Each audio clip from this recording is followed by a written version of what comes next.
তাদের জনসমর্থনে তাদের আছে মুখের চাপাবাজি, আর দেশে যাদের পেছনের লোকজন কিছু আছে এদের শুধু ক্ষমতা পেলে আপনাকে মানুষ সম্মান দেবে না, যে সম্মানটা আপনি পান ওটা ভয়ে পান।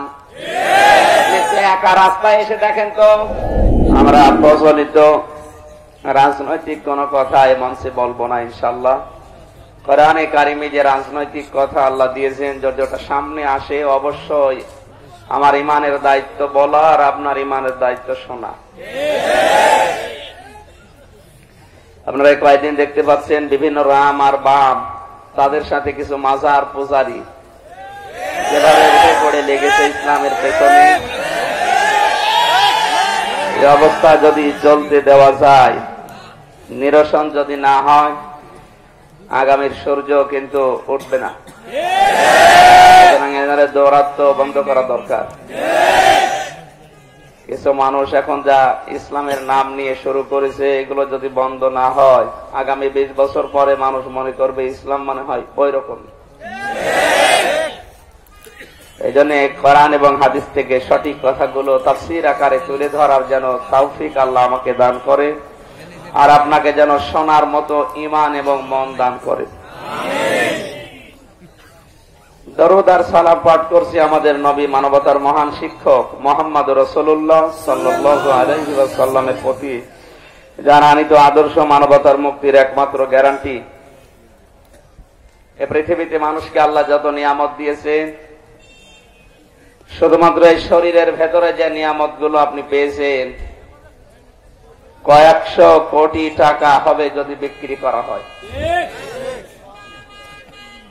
আপনাকে যদি বলা হয় ভাই 2টা চোখ দেবেন, আমি অন্তত 2 কোটি টাকা আপনাকে দেব, রাজি হবে?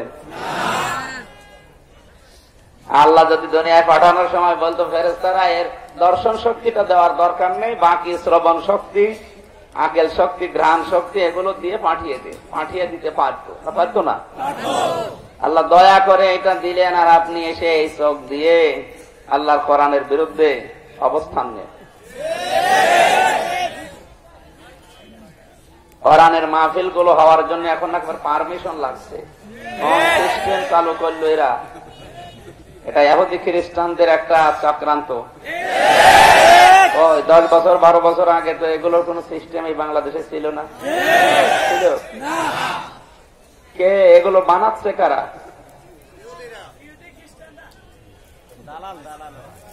অবশ্যই আমাদের বাংলাদেশে আসলে সমস্যা হচ্ছে তেলের সমস্যা। অন্যান্য দেশে আমরা তেল দেখি মাটির নিচে, আর এই দেশে যত তেল সব মাটির উপর। যে যত তেল মারতে পারে সবচাইতে বেশি এখন চাপাবাজি। তাদের জনসমর্থন নেই, ওদের আছে চাপাবাজি। একটু সরে যান, পেছনে সরে যান।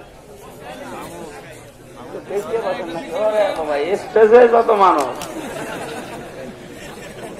স্টেজ আমার ভেঙে যায় না জান।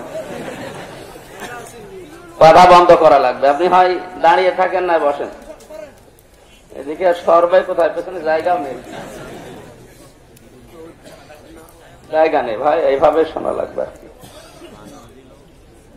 আমরা একেবারে সর্বোচ্চ জায়গা থেকে শুরু করে ফকির পর্যন্ত দেখেন, রাস্তার ফকির এও বসে নেই, এও তেল মাছ। সব জায়গায় শুধু তেল, তার জায়গা মতো দেয় না। কোথায় কোথায় তেল মারে তাও জানে না।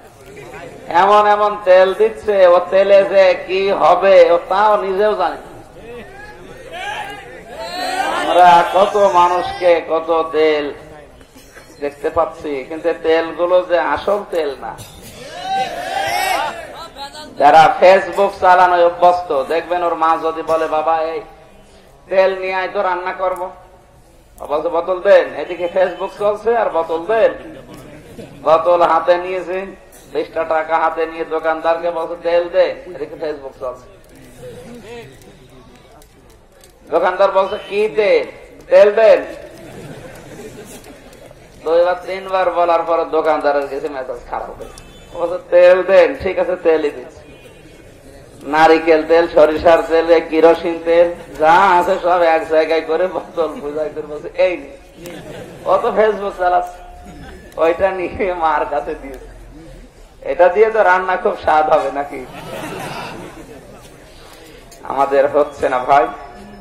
তাদের জনসমর্থনে তাদের আছে মুখের চাপাবাজি, আর দেশে যাদের পেছনের লোকজন কিছু আছে এদের শুধু এগুলো বন্ধ যদি না করেন, এই সিস্টেমটা চালু করেছেন এই তেলবাজ যারা, তারা আল্লাহর কোরআনের অনুষ্ঠানগুলো চালু হলে মানুষ মদ খাওয়া শেখে না, ইয়াবা খাওয়া শেখে না, জঙ্গি হওয়া তৈরি হয় না। এগুলো এই মানুষগুলো কি সিস্টেম তৈরি করে দিল বাংলাদেশে, আল্লাহ ভালো জানে কবে এ কালো মেঘ কাটবে। সম্মানিত ভাইরা, আমরা হতাশ হই না, আমরা আশা হারাই না। ওয়ালা তাহিনু ওয়ালা তাহজানু ওয়া আনতুমুল আ'লাউনা ইন কুনতুম মুমিনিন। আল্লাহ বলেন কোনো চিন্তা নেই, কোনো দুশ্চিন্তা নেই, কোনো ভয় নেই, তোমাদেরকে আমি আল্লাহ বিজয় দেবই যদি মুমিন হও। না, আপনি বলছেননি, শব্দের দিকে খেয়াল করেন। এই কথা বলেন কেন? শুনতে এসেছেন, শোনেন, দেখার দরকার নেই। এই আয়াতের মূল বক্তব্য কি? ওয়া আনতুমুল আ'লাউনা, বিজয় দেবেন কে?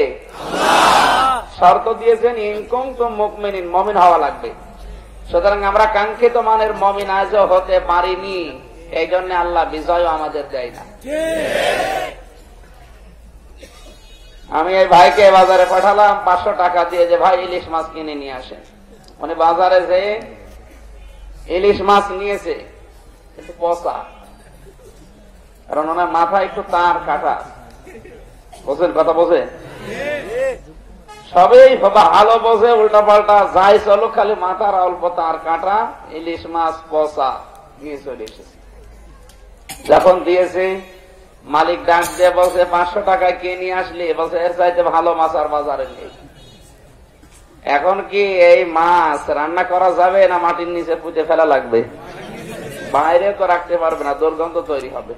তাহলে পুরা টাকায় লস, সময় লস, এবং এখন এই যে যা পরিশ্রম দেবেন এই শ্রম লস। কথা বলেন না কেন? আমি এনারে পাঠালাম মনে করেন বাজারে 500 টাকা দিয়ে, উনি মাছ কিনেছে ঠিক, কিন্তু 200 টাকা দিয়ে বাকি 300 টাকা গায়েব করে দিয়েছে। কারণ ওনার সব ভালো, মাথাও ভালো, তার কাটা নেই, কিন্তু চরিত্র একটু খারাপ। কারণ ওনারে পাঠালাম মাছ কিনতে, কিনেছে মাছ, ভালো মাছ, টাটকা মাছ, 200 টাকা দিয়ে। কত? আর 300 টাকা পকেটে। আমার কাছে এসে বলছে ভাই এ বাজারে কেউ 500 টাকার কমে মাছ দেবে না। শেষে আপনার নাম বললাম, এরপরেও দেবে না, আমার বাবার নাম বলে নিয়ে এসেছি। তারপরেও তো 200 টাকার মাছ আমরা পেয়েছি, অন্তত 300 টাকা লস গেলেও 200 টাকার মাছ কিনে খাওয়া যাচ্ছে। কথা বলেন ঠিক কিনা? 96% মুসলমানের এই দেশে আমরা শুধু আদমশুমারি, ভোটার আইডি কার্ডে দেখি মুসলিম লেখা আছে। আমার তো মনে হয় আল্লাহর এই আয়াত অনুযায়ী আমরা এখনো কাঙ্ক্ষিত মানের মুমিন 100 জনের 51 জন হতে পারিনি। এই কারণে আল্লাহ ওই চরিত্র খারাপ তারপরও ওদের হাতে দিয়েছে যে তোরা চালা, কারণ 200 টাকা হলেও তো খাওয়া যাচ্ছে, 300 টাকা নাই, তোরা খা। আর এর কাছে দিলে তো পুরাটাই লস। কথা বুঝতেছেন? আমরা আজ কাঙ্ক্ষিত মানের মুমিন হতে পারিনি। যে যোগ্যতা যাওয়া দরকার ওই যোগ্যতা আমাদের নেই। এই জন্য আল্লাহ এরকম উল্টা পাল্টা মানুষ দিয়ে পৃথিবী চালাচ্ছে। এখন যদি যারা আছে দেশের দায়িত্বে বলে আমাদের বললো, আমি ওনাদের বলছি দোষ তো আমাদের, অকারান্তে দোষ আমাদেরই। আমরা এখনো যোগ্যতায় যেতে পারিনি। কাঙ্ক্ষিত মানের মুমিনের যে গুণাবলী গুলো, ওগুলো আমরা এখনো অর্জন করতে পারিনি। এই জন্য আল্লাহ তার ওয়াদা এখনো পূরণ করছেন না। হয়তো আয়াতের কথা কোনদিন মিথ্যা হওয়ার কথা। না, আমি অবশ্যই তোমাদেরকে বিজয় দেব, কারণ বিজয় দেওয়ার মালিক আমির হামজা না, বিজয় দেওয়ার মালিককে। আমরা যতই চেষ্টা করি বিজয় দুনিয়ায় আসবে না, বিজয় দেওয়ার মালিক কিন্তু আল্লাহ। আমাদের শুধু কাঙ্ক্ষিত মানের মুমিন হয়ে চেষ্টা চালাতে হবে। আমরা অনেকে চেষ্টা চালাচ্ছি, কিন্তু আমাদের তার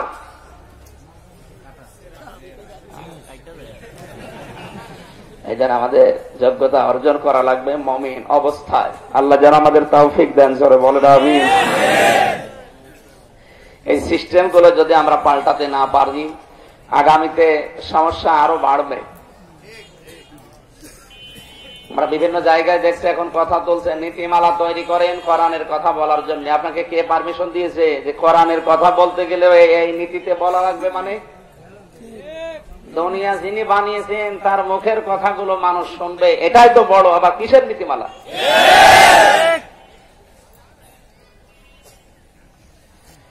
আল্লাহ যদি পৃথিবীতে আসার সময় আপনার এই চোখটা না দিত, আপনি এই যে সই করতে যাওয়ার সময় পড়িয়ে দেখে তারপরে সই করে কে আসবে, এই সাইনবোর্ড গুলো বন্ধ করা দরকার। যে আলেমরা আসবে বিভিন্ন জেলা থেকে, তাদের এই নামের সাইনবোর্ড লাগিয়ে দেন। কোন কারণে? যে উনি 5 কলি, উনি 3 কলি, উনি লম্বা। এটা কি সাইনবোর্ড? কোরআন যেমন সবার জন্য, উনি যদি কোরআনের কথা বলে উনি কোরআনের আলেম, উনিও সবার জন্য। আপনি এতটুকু মন উদার করতে পারেন না? মানে মত পার্থক্য তৈরি করা জায়েজ আছে।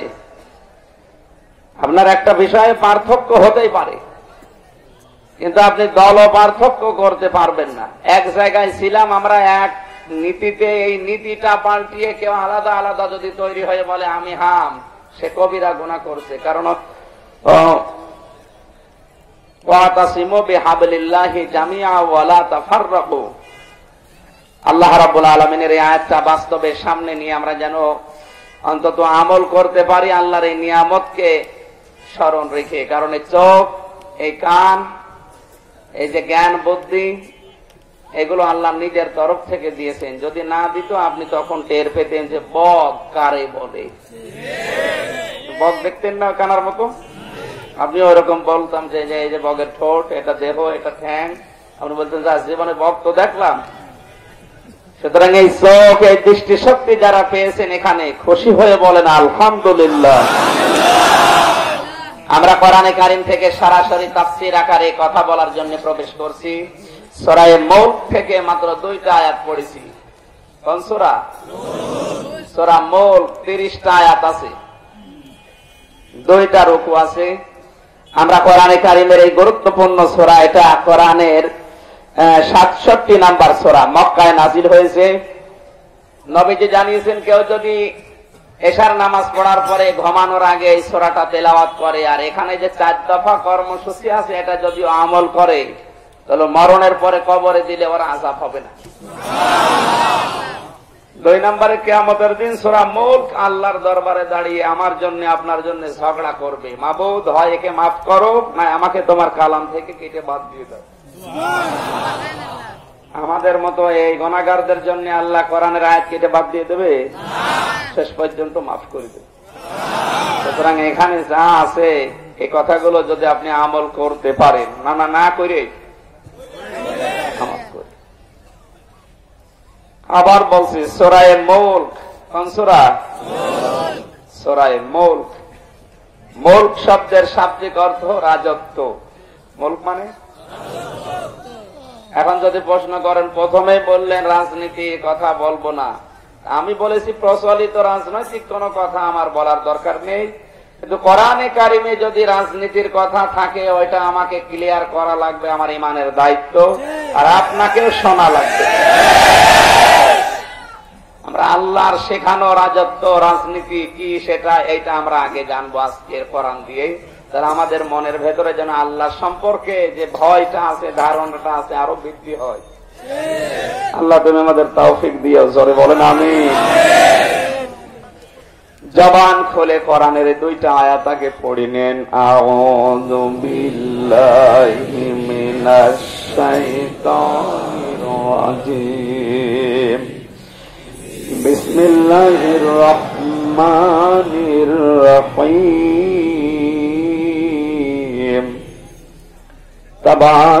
তাবারাকাল্লাযী বিয়াদিহিল মুলকু ওয়া হুয়া আলা কুল্লি শাইইন কাদির। الذي خلق الموت والحياة ليبلوكم أيكم أحسن عملا وهو العزيز الغفور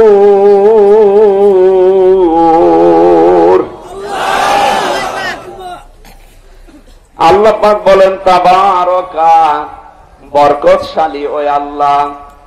তাবারকা শব্দের শাব্দিক অর্থ বরকতময়, শক্তিশালী, আয়েব মুক্ত, দোষ মুক্ত, অক্ষমতা মুক্ত, দুর্বলতা মুক্ত। ৯৯টা অর্থ আছে তাবারকা শব্দের। জোরে বলেন আল্লাহু আকবার। আল্লাহ পাক এমন এক সত্তা যার কোনো দোষ নেই, আছে? তিনি কোন বিষয়ে দুর্বল না, কি বলেন না কেন? কোন বিষয়ে তিনি অক্ষম না, এবং কি তার কোন সৃষ্টি দেখেও কোনদিন ভুল ধরতেও পারবে না। আল্লাহ রাব্বুল আলামিন বলেন সুম্মা রুজিউল বাসারা কারতাইনি ইয়ানকালিব ইলাইকাল বাসারু খাসিয়া ওয়া হুয়া হাসীর। তাকাও আমার সৃষ্টির দিকে, বারবার তোমার নজর তোমার দিকে ফিরে আসবে। আমার সৃষ্টিতে কোনো ভুল তুমি আবিষ্কার করতে পারবে না। এই সত্তাকে বলা হয় তাবারকা। পৃথিবীতে যে কোনো জিনিস যেই বানাবে, আমরা দেখি তার ভেতরে কিছু না কিছু ভুল মানুষ ধরে। এই স্টেজটা যিনি সাজিয়েছেন, এখানে ভুল আছে, অনেক ভুল এখানে বের করা যাবে। কি কথা বুঝতেছেন না? না ভুল ধরা যাবে না? মাত্র এই কয়েকশো হাত একটা স্টেজ বানাতে গিয়ে যদি আমরা কয়েকটা ভুল এখনই বের করতে পারি, মহান আল্লাহ যে বিশাল আসমান মাথার উপরে বানিয়ে রেখেছেন, বিজ্ঞান হয়রান হয়ে গেছে যে কোন জায়গায় ভুল ধরা যায় কিনা।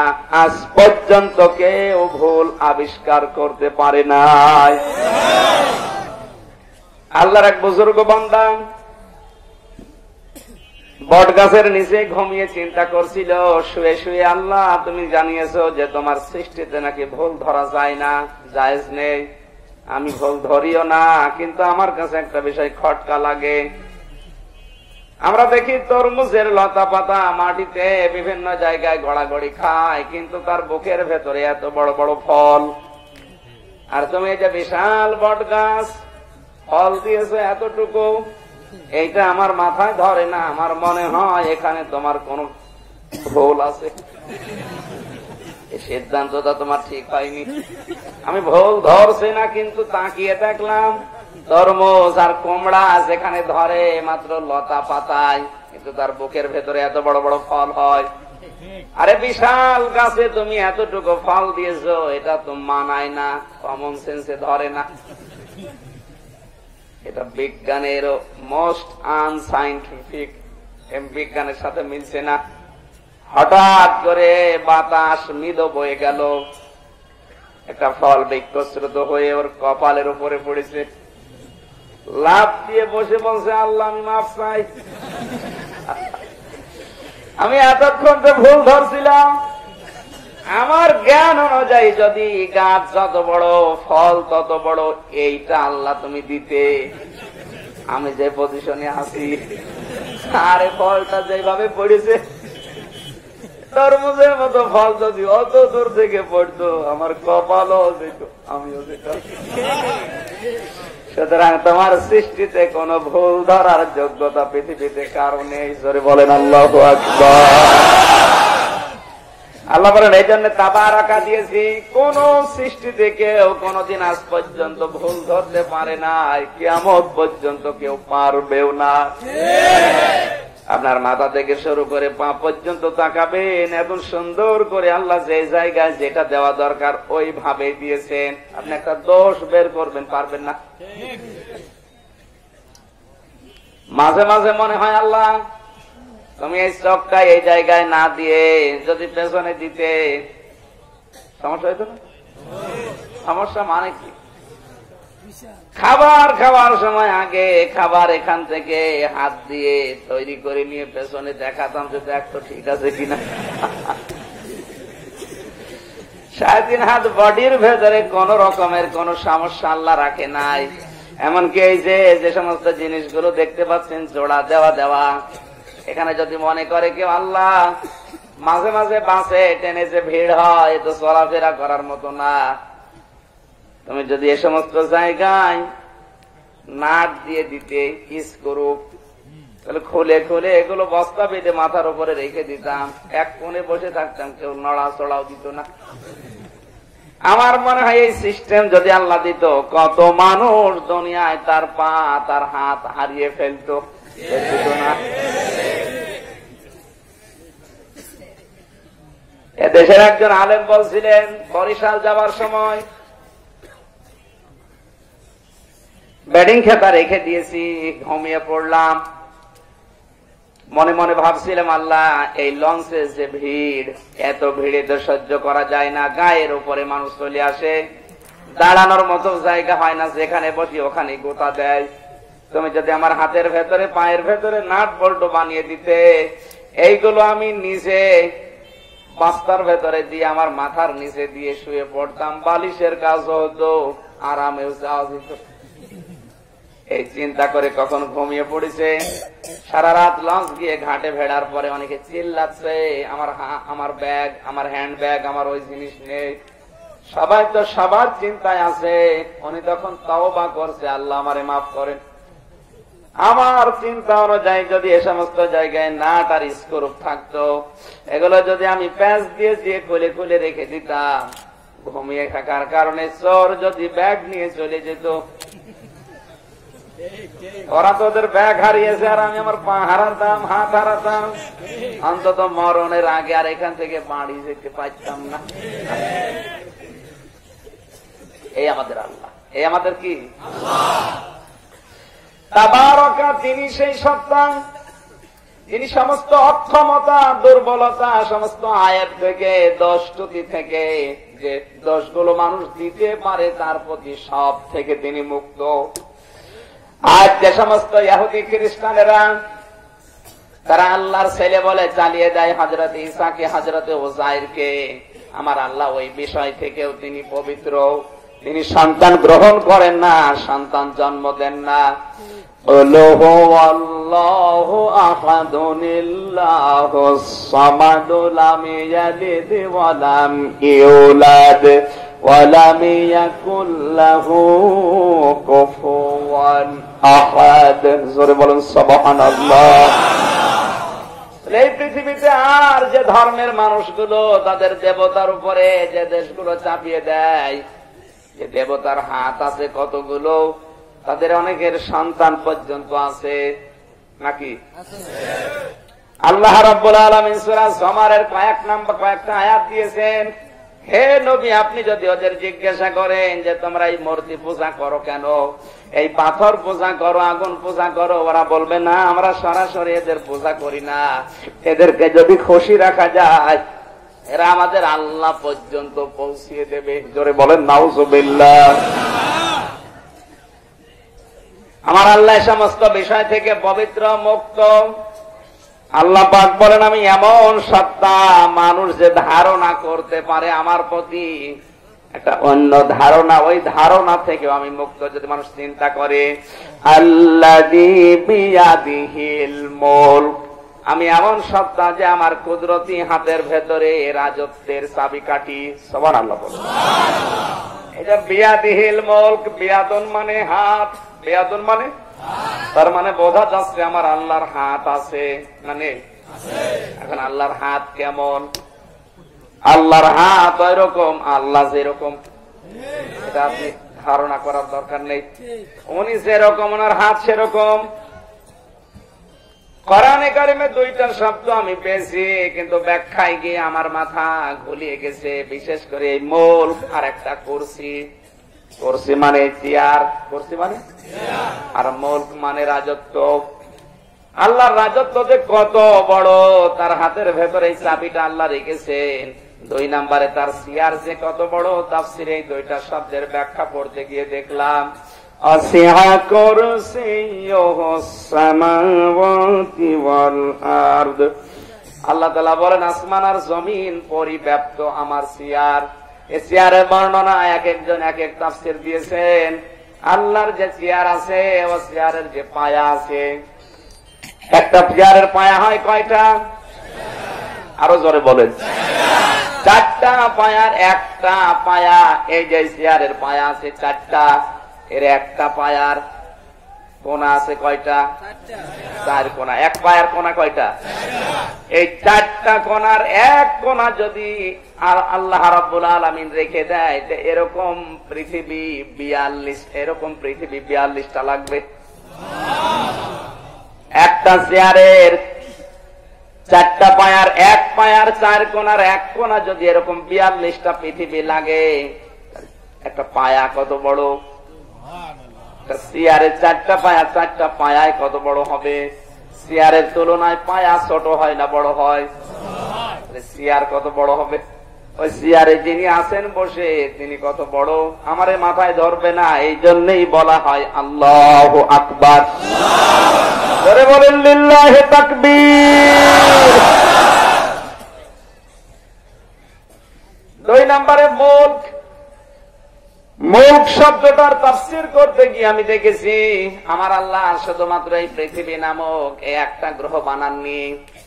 আলহামদুলিল্লাহি রাব্বিল আলামিন। আলম না দিয়ে আল্লাহ আলামিন দিয়েছেন। আলামিনের ব্যাখ্যা মুফাসসির লিখেছেন, এই যে পৃথিবী দেখতে পাচ্ছেন এরকম 7 তবক জমিন 7 তবক আসমান বলা হয়, তার মানে এরকম জমিন এরকম আসমান এখনো আছে 7টা। এইটা মিলে কয়টা? আরো জোরে বলা লাগবে। 7টা যে আছে তার প্রমাণ কি? বিজ্ঞান কোরআনে কারীমের সূরা তালাকের আয়াত গবেষণা করেছে, ইয়াতানাজ্জালুল আমরু বাইনাহুন্না লিতাআলামু আন্নাল্লাহা আলা কুল্লি শাইইন কাদির। ইলা আখির আয়াত।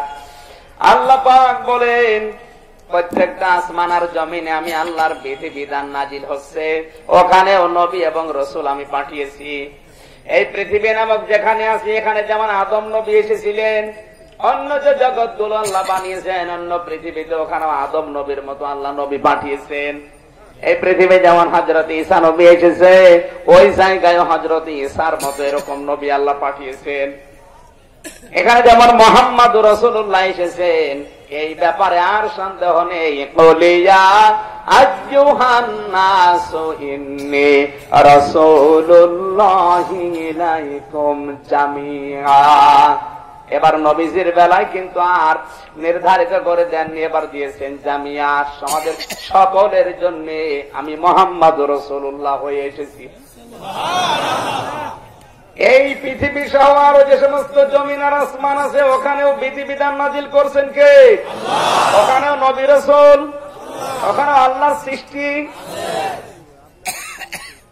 এই পৃথিবীতে এখন আমরা অস্তিত্ব যতটুকু পেয়েছি, বিজ্ঞান জানিয়েছে 228টা অলরেডি রাষ্ট্র আছে এই পৃথিবী নামক জায়গায়। তাহলে অন্য পৃথিবীতে এই যে সূর্য দেখতে পাচ্ছেন এর চাইতে 13 লক্ষ গুণ বড়।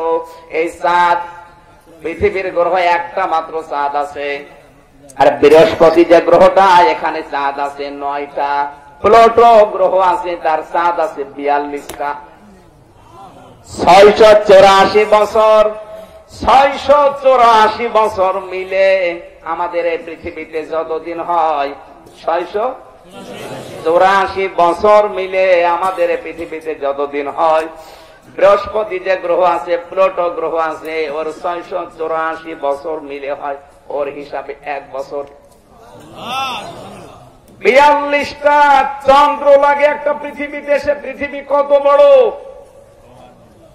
এই পৃথিবী চালাতে মাত্র একটা চন্দ্র লাগে, চাঁদ লাগে। আর প্লুটো গ্রহের 42টা চাঁদ লাগছে। ওটা কত বড় পৃথিবীর চাইতে, আপনারা ছোট মাথায় ধরবে না। এই যে তারকাগুলো মিটি মিটি দেখতে পাচ্ছেন, এই তারকাটা সূর্যের চাইতে কমপক্ষে 27 লক্ষ গুণ পর্যন্ত বড় আছে। এক একটা গ্যালাক্সি ছায়াপথ, নিহারিকা, মিল্কি ওয়ে। সবচাইতে আশ্চর্যের বিষয় হচ্ছে ব্ল্যাক হোল, অন্ধকার কূপ। এই পৃথিবীতে 228টা রাষ্ট্র, সব চাইতে ছোট রাষ্ট্রের তালিকাগুলো করবেন, তার ভেতরে বাংলাদেশকে পাবেন। আমরা বিশ্বের অন্যান্য দেশে যেয়ে দেখেছি, যদি জিজ্ঞাসা করে ভাই বাড়ি কোথায়, বাংলাদেশ বললে চিনবে না, বলা লাগবে বাড়ি ইন্ডিয়ায়। ইন্ডিয়া নামক একটা দেশ আছে ওরা জানে, কিন্তু বাংলাদেশ নামে যে দেশ আছে অনেকে জানেই না। অথচ এই দেশে আমরা মানুষ কত।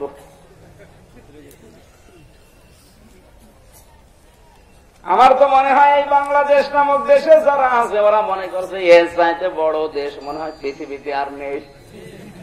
অথচ এই দেশটা ভারতের তুলনায় 29 ডবল ছোট।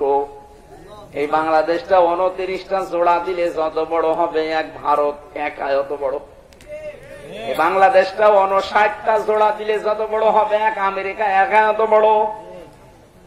এরকম রাষ্ট্র আছে পৃথিবীর এই জমিনে 228টা। কত? তার ভেতরে আমাদের দেশটা সবচেয়ে বড়। ছোট দেশের ভেতরে একটা তালিকায় আছি আমরা। আমার মনে হয় বিশ্বের যে মানচিত্র ওখানে দেখতে গিয়ে বাংলাদেশ আমি মাঝে মাঝে খুঁজে পাই না, ওই ইন্ডিয়ার দিকে চোখ পড়ে যায়। এই দেশে জেলা আছে 64টা, এর ভেতরে ঢাকা একটা মাত্র জেলা। এই জেলায় কতগুলো থানা আছে, এর ভেতরে এই সাভার একটা থানা। এই সাভারে কত জমি জায়গা দেখেন, এর ভেতরে এটা একটা জায়গা। এই জায়গায় কত মানুষ উপস্থিত হয়েছেন, তার ভেতরে আপনি একজন। আপনি একটু ভাবেন আপনার মেধা দিয়ে, আল্লাহ যে বিয়াদিহিল মুলক বললেন, আমার হাতে রাজত্বের চাবিকাঠি। এই প্লুটোর তুলনায়, বৃহস্পতির তুলনায়, ভলকানের তুলনায় এই পৃথিবী নামক গ্রহটা এত ছোট। এর ভেতরে 64টা জেলা, এর ভেতরে আপনি সাভারের একজন মানুষ। আল্লাহর বিশাল সৃষ্টির তুলনায় আপনি কিছুই না। আর আপনারই মস্তানি দেখে। আপনি আল্লাহ নজরে আছেন কিনা তো সন্দেহ লাগে না। নজরে আছেন আপনার?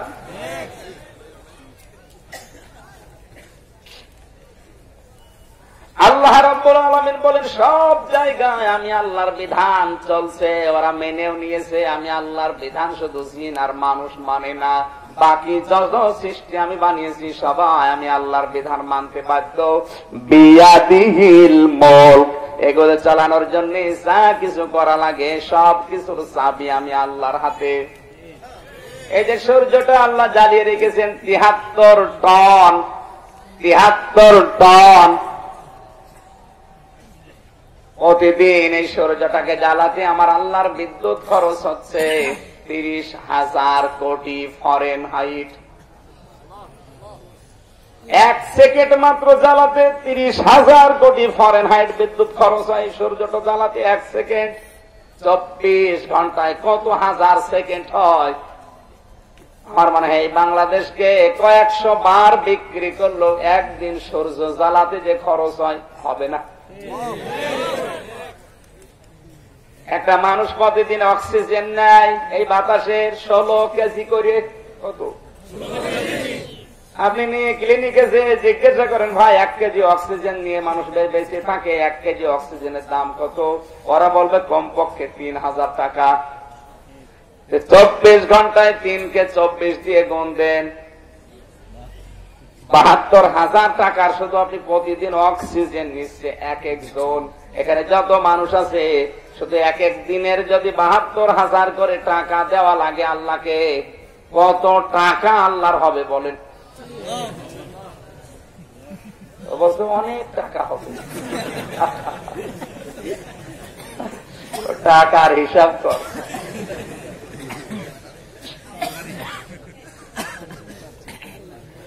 আল্লাহ রাব্বুল আলামিন এই জায়গাটাতে আঘাত দিয়ে মানুষকে জানাতে চাচ্ছে, বান্দা বেশি লাফালাফি করবা না, রাজত্ব কিন্তু আমি আল্লাহর। কুলিল্লাহুম্মা মালিকাল মুলকি তুতিল মুলকা মান তাশা ওয়া তানজিউল মুলকা মিম্মান তাশা ওয়া তুইজ্জু মান তাশা ওয়া তুযিল্লু মান তাশা বিয়াদিকাল খায়র ইন্নাকা আলা কুল্লি শাইইন কাদির। এখানে একটা গুরুত্বপূর্ণ বিষয় খেয়াল করে শুনবেন। যদি আপনার হেদায়েত থাকে এই আয়াতে আপনাকে হেদায়েত দিয়ে দেবে, আর যদি কপালে হেদায়েত না থাকে আমার মনে হয় পুরা কোরআন গুলিয়ে খাওয়ালেও আপনি পাবেন না। এবার বলি, বলবো, বিশ্বাস করবেন তো? নবী আপনি বলুন, হে নবী আপনি বলুন, কুলিল্লাহুম্মা মালিকাল মুলক। হে নবী আপনি বলেন, রাজত্বের মালিক আল্লাহ, যাকে ইচ্ছা তাকে দান করেন, যাকে ইচ্ছা তাকে ক্ষমতা থেকে নামিয়ে দেন। এখানে যে শব্দটা বোঝানোর জন্য আমি এতক্ষণ পর্যন্ত বারবার কথা বলছি, আমার আল্লাহ জানিয়েছেন রাজত্ব দেওয়ার মালিক আমি আল্লাহ, ছিনিয়ে নেওয়ার মালিকও আমি আল্লাহ। কিন্তু রাজত্ব দিলেই তাকে সম্মান দেওয়া হবে কথা কিন্তু আল্লাহ কোরআনে দেয়নি। কারণ পৃথিবীতে অনেককে আল্লাহ ক্ষমতায় দিয়ে অসম্মানিত বানিয়ে রেখেছে। কথা বলেন না কেন? ক্ষমতা পেলে আপনাকে মানুষ সম্মান দেবে না, যে সম্মানটা আপনি পান ওটা ভয়ে পান। একা রাস্তায় এসে দেখেন তো, কুকুর তো ভালো, আমি জানি আপনার মাথায় মগজ নেই, আপনি আন্দাজে হাসতেছেন। মগজ যাদের আছে ওরা কিন্তু চুপ করে আছে, কিছু বোঝেন?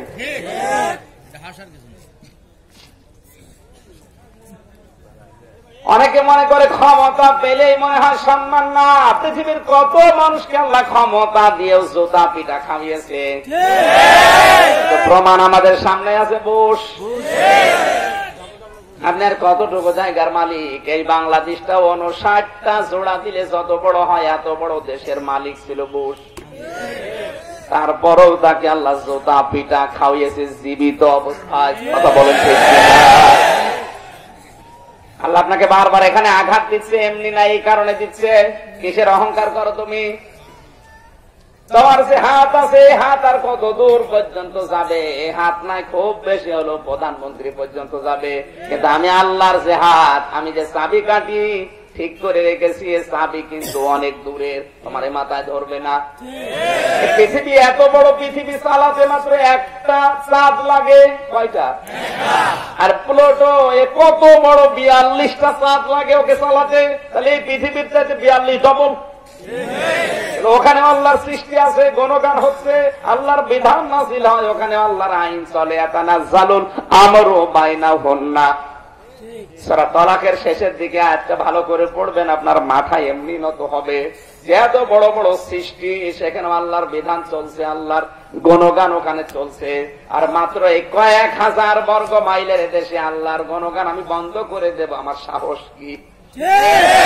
অনেকে চেষ্টা চালাচ্ছে যেন আল্লাহর নাম এদেশে উচ্চারণ কেউ সঠিক ভাবে করতে না পারে। আপনাকে সাবধান করছি এবং সতর্ক করছি, আপনি পারবেন না। এই দেশে দিন কায়েম হলে কি আর না হলে কি, আমার তো চেষ্টা করা দরকার, চেষ্টা করে যাব। কায়েম হলে ভালো, না হলে আমার তো মরণের পরে বেতন আছে। আপনি যদি বাধা দিয়ে আল্লাহর টার্গেটে পড়ে যান, আপনার খবর আছে।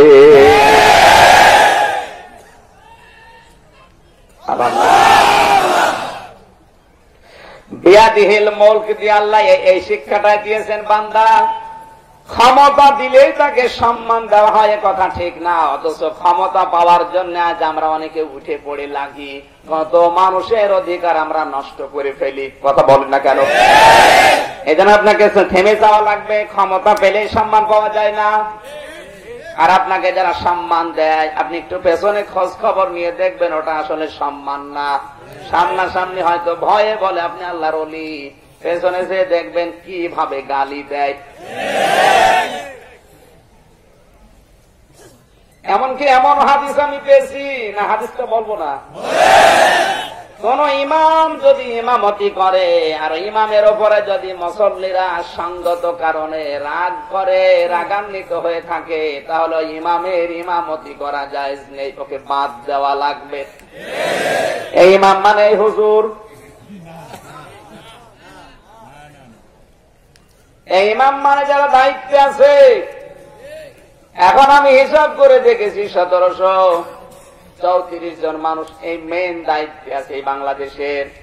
এনাদের উপরে এই 16 কোটি মানুষ আমরা যারা মুসল্লি আছি, আমরা যদি নারাজ হয়ে থাকি কোন কারণে, যতদিন ইমামতি করবে ততদিন গুনাহ হবে। আর এই গুনাহগুলো সব সগীরা গুনাহ। কারণ মানুষের অধিকার নষ্ট করা, কথা বলেন।